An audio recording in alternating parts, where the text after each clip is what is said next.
Yang pasti ketemu lagi ya bersama Petol Pintar TKI Cerdas. Oh, abaikan saja, rumahnya terlalu rapi. Bukannya berantakan sih ya, tapi memang belum dirapihkan.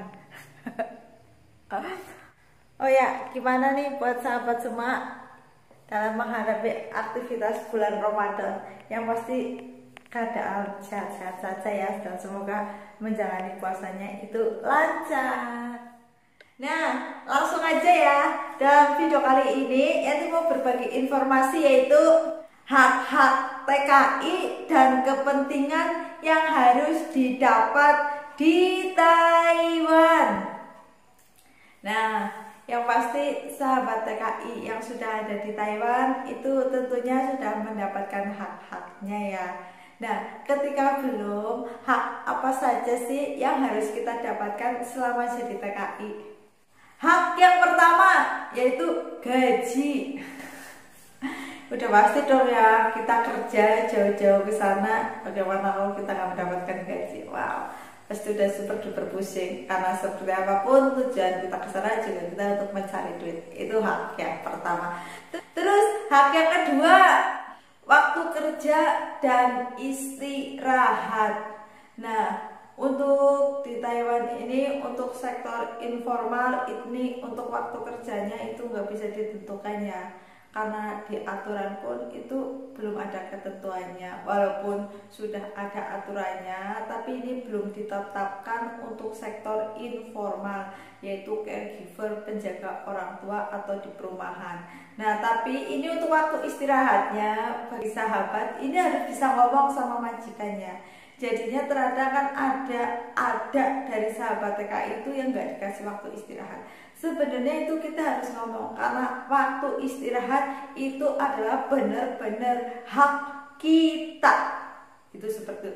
Jadi ketika pasien kita tidur ya kita siang setidaknya minta istirahat lah untuk 1 jam atau 2 jam, itu benar-benar hak kita. Itu yang kedua.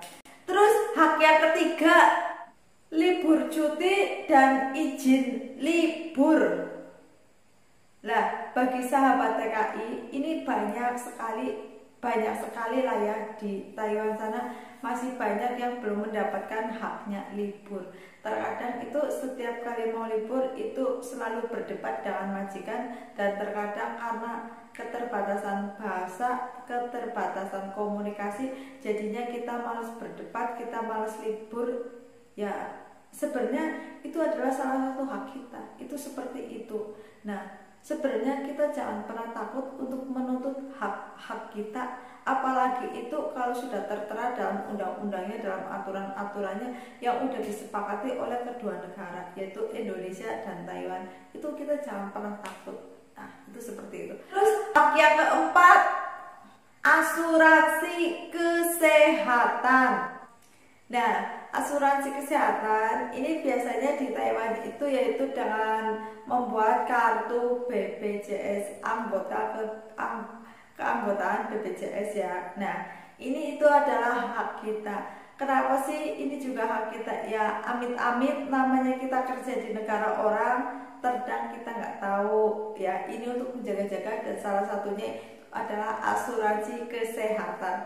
Terus yang kelima, asuransi tenaga kerja atau bisa dibilang ASTEK. Nah, ini biasanya asuransi tenaga kerja ini biasanya kita bawa waktu dari Indonesia, dan asuransi tenaga kerja ini biasanya dari PT yang memproses kita untuk berangkat ke Taiwan, itu biasanya yang membuatkan ASTEK-nya, asuransi tenaga kerja. Dan ini manfaatnya apa sih buat asuransi tenaga kerja? Ya, amit-amit ketika kita terjadi dengan masalah kerja, kecelakaan ataupun apa ya, kita bisa mengklaimnya dengan kartu asuransi tenaga kerja yang sering kita bilang dengan ASTEK, itu seperti itu. Terus hak kita yang keenam, pelayanan petunjuk dan penjemputan keluar masuk Taiwan. Nah, jadi ketika kita baru datang ke Taiwan dan kita di sana benar-benar ditangani dengan baik, diurus di bandara dan dijemput, diantar sampai ke agensi dan diantar lagi sampai ke majikan. Itu juga hak kita.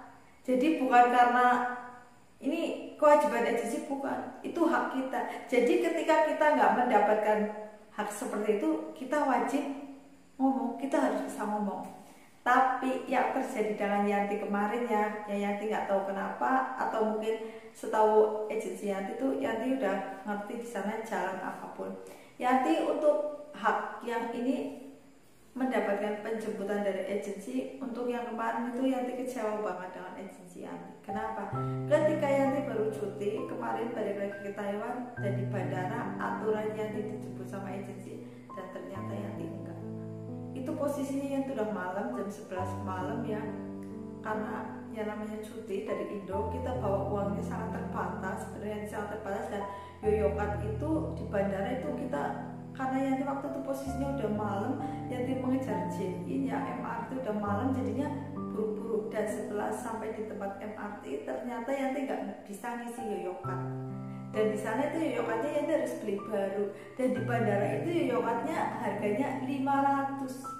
Jadinya Yanti harus ngisi yoyokan itu 500, dan posisinya udah malam, udah jam sampai ke tempat agensi itu kalau nggak salah ke bandara Yanti ke stasiun Bancau ya, dari Taoyuan ke Bancau itu kalau nggak salah jam 12:30 malam. Itu udah nggak mungkin kan ada bis, terpaksa Yanti harus naik taksi, dan naik taksi itu 400. Jadi Yanti buat kemarin itu perjalanan sampai ke tempat agensi itu habiskan 1000 NT. Nah sebenarnya itu hak Yanti ya, tapi di situ Yanti benar-benar marah sama agensi. Kenapa sih gitu? Kenapa Yanti marah? Ya ketika Yanti melaporkan agensi itu, agensi kena kasus. Tapi di saat Yanti marah dengan agensi pun nggak berani ngomong macam-macam.